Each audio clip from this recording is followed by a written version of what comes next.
आपण बोलत असताना असं म्हणालात की नितीन देशमुख हे माझ्याबरोबर आलेले होते, तर सभागृहात येताना मी दररोज एकटाच येतो, माझ्याबरोबर मी कधीही कोणाला आणत नाही, माझ्या मागे फक्त माझा पी ए चालत असतो, त्याच्याशिवाय माझ्याबरोबर कोणीही नसतं, मी कधीही कोणाच्या पासवर सही करत नाही आणि कोणाला पासही इश्यू करत नाही. त्याच्यामुळे रेकॉर्डवर चुकीचं येऊ नये की नितीन देशमुख यांना मी घेऊन आलो होतो, आपल्या ताब्यात आहेत ते, त्यांना आपण विचारा ते कसे आले होते. त्यामुळे मी हे कृत्य करण्यास भाग पाडलं असं कुठेही महाराष्ट्रात समज होऊ नये म्हणून मी हे स्पष्टीकरण देतो आहे, चुकीचं रेकॉर्डवर येऊ नये. काल जेव्हा ही घटना घडली तेव्हा मी सभागृहातच नव्हतो, मी परिसरात पण नव्हतो. मी जेव्हा ही घटना घडली तेव्हा मरीन लाईन्समध्ये होतो. त्याच्यामुळे ह्या घटनेशी डायरेक्ट किंवा इनडायरेक्ट असा माझा कुठलाही संबंध नाही. मी ही घटना घडावी म्हणून कोणाला उद्युपित केलं का, तर तसंही केलं नाही. मी कोणाला खुणवलं का, तर तसंही केलं नाही. राहिली गोष्ट ह्या लोकशाहीच्या मंदिराची, ही मंदिरात घडलेली घटना कोणीही घडवली असेल, कशीही घडली असेल, तर या मंदिराच्या ह्या इमारतीच्या प्रत्येक दगडामध्ये लोकशाही जिवंत आहे. हा मंदिरात झालेली ती अप्रिय घटना ही कशी घडली, काय घडली, हे माननीय मुख्यमंत्र्यांनाही आम्ही सांगितलं, टी व्हीच्या सगळ्या चॅनल्सवरतीही आहे आणि त्याच्या जवळपास मीही आपल्याला कुठे दिसत नाही आहे. त्यामुळे झालेली घटना कोणामुळे घडली, का घडली याच्याबद्दल मला बोलायचं नाही. पण अध्यक्ष महोदय, मी आपल्याकडे काल निवेदन केलं होतं की माझ्या व्हॉट्सअपवरती, माझ्या ह्याच्यावरती मला अत्यंत गलिच्छ भाषेमध्ये शिवीगाळ करण्यात आली, मला मारण्याची धमकी देण्यात आली. मला बोलू द्या अध्यक्ष महोदय. त्याच्याबद्दल या विषयावरती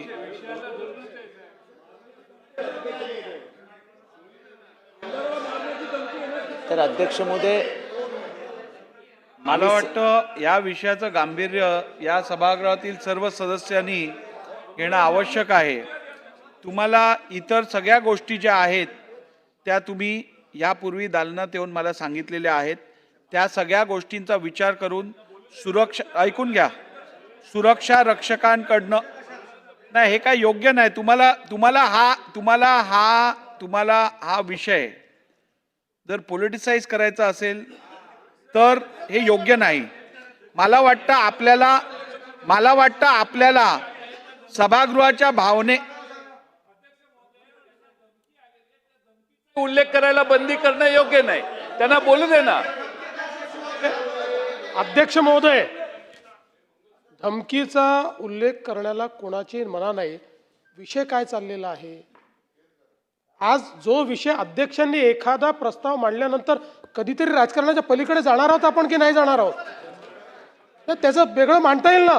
पण एक विषय जर अध्यक्षांनी मांडला, एक निर्देश अध्यक्षांनी दिला आहे, असं नाही होत. जयंतराव, कुठेतरी हे बघा जयंतराव, एका गोष्टीत आपण एक लक्षात ठेवा, फार सिनियर आहात आपण हे लक्षात घेतलं, ही प्रतिष्ठा काही कोणा व्यक्तीची नाही, इथे बसलेल्या प्रत्येकाची प्रतिष्ठा या ठिकाणी खराब झाली आहे. आज ह्या ज्या शिव्या बाहेर पडतायत त्या काही एकट्या पडळकरला किंवा यांच्या माणसाला नाही पडत आहेत.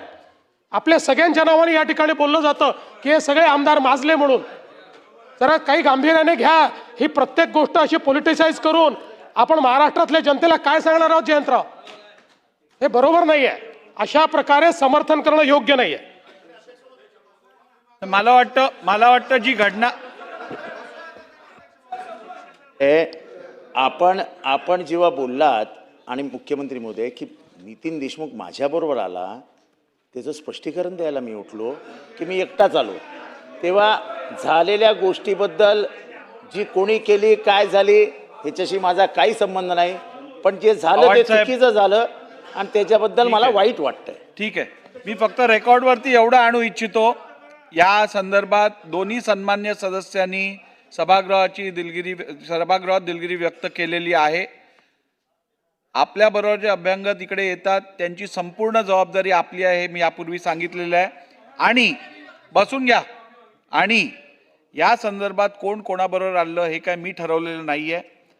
सुरक्षा रक्षकांकडनं जे इकडे जबाबदार लोक असतात त्यांच्याकडनं मी एक पूर्ण दिवस घेऊन, मी कालच या विषयावर बोलू शकलो असतो, त्यांनी चौकशी केली. जो व्यक्ती ताब्यात घेतलेला त्यांनी स्वतःनी कबुली दिलेली आहे की मी आमदारांसोबत आत आलो. त्यामुळे त्या बेसिस तुम्ही आमदार बोलतात ते सत्य आहे, याच्याबद्दल दुमत नाही. परंतु मी जे विधान इकडे केलेलं आहे ते चौकशी केल्यानंतर केलेलं आहे. या संदर्भात आपण जी माहिती दिली आहे ती माहिती लक्षात घेऊन अधिक चौकशी करून मी योग्य निर्णय घेईन. चला पुढे जाऊया आता.